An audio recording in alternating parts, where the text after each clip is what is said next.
So let us continue our class with the features of planning. Though the features of planning directly is not a part of syllabus, but it can be asked in any form, in the form of importance or in the form of limitations. As again and again I am telling to you that the features of some function, anything is a combination of merits and limitations.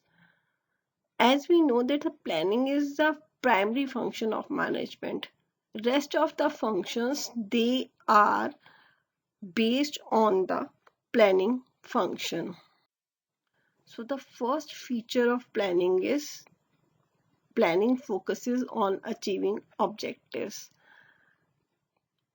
When we start planning, we must have some objectives, and this objective is the reason for that each and every organization does the management. While doing the planning function, specific goals should be set. As I quoted to you that you want to improve and how much you want to improve. You want to go from 60% to 90%. In the same way, an business organization wants to make an increase in the production. So how much production is to be increased? 5%, 10%. That means something specific, something quantitative should be there. If these clear objectives are not being set, then the planning has no meaning. That's why planning contributes to the achievement of predetermined organizational goals. So the next feature is planning is a primary function. I am saying that the planning is a primary function. Whenever, whatever we will plan, accordingly the rest of functions will be done. Planning gives us a framework that within that framework we have to do the rest of the functions.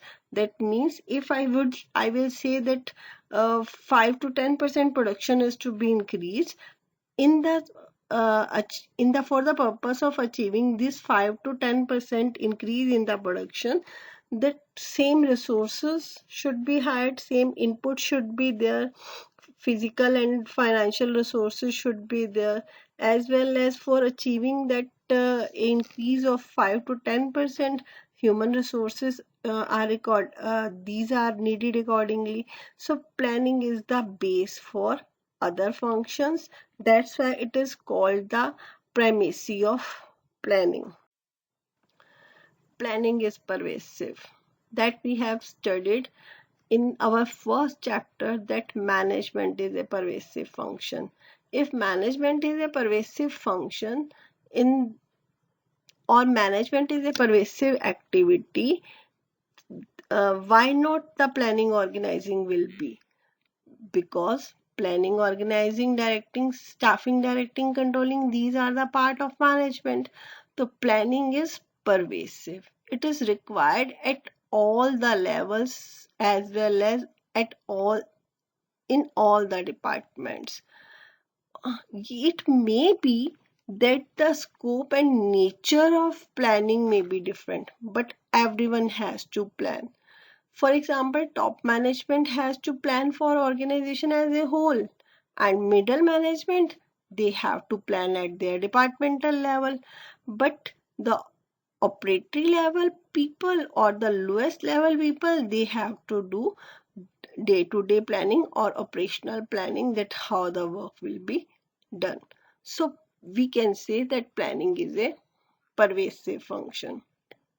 The next one is planning is continuous process. As the management is a continuous process, in the same way planning is also a continuous process. Even we have to plan for a next movement if some objective is to be achieved. So planning may be for the time period of month, quarter, year. at the end of one plan, there the need for new plan arises. And this continuity of planning is known as, or it can be said as a planning cycle. That means if one plan is framed, it is implemented and followed by the another plan.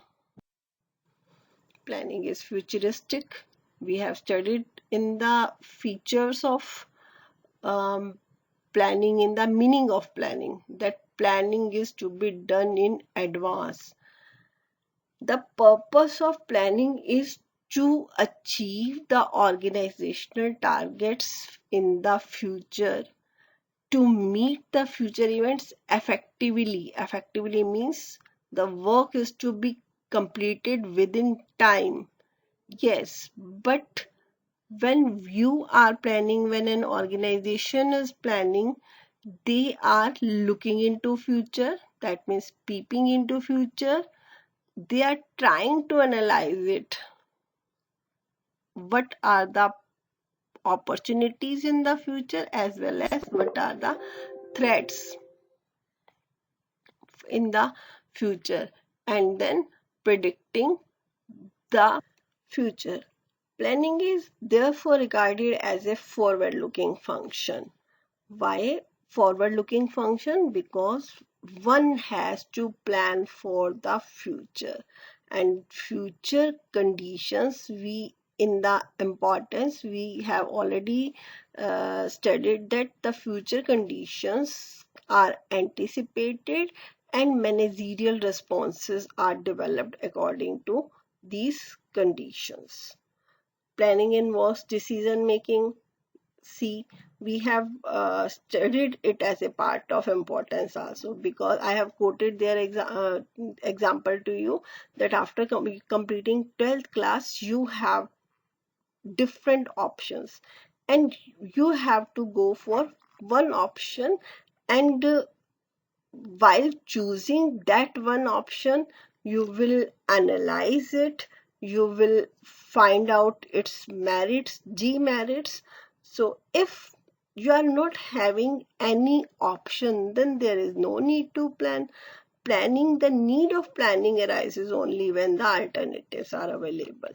So planning is to be done, or planning presupposes the existence of alternatives. Where there are the alternatives, definitely we have to do the planning function.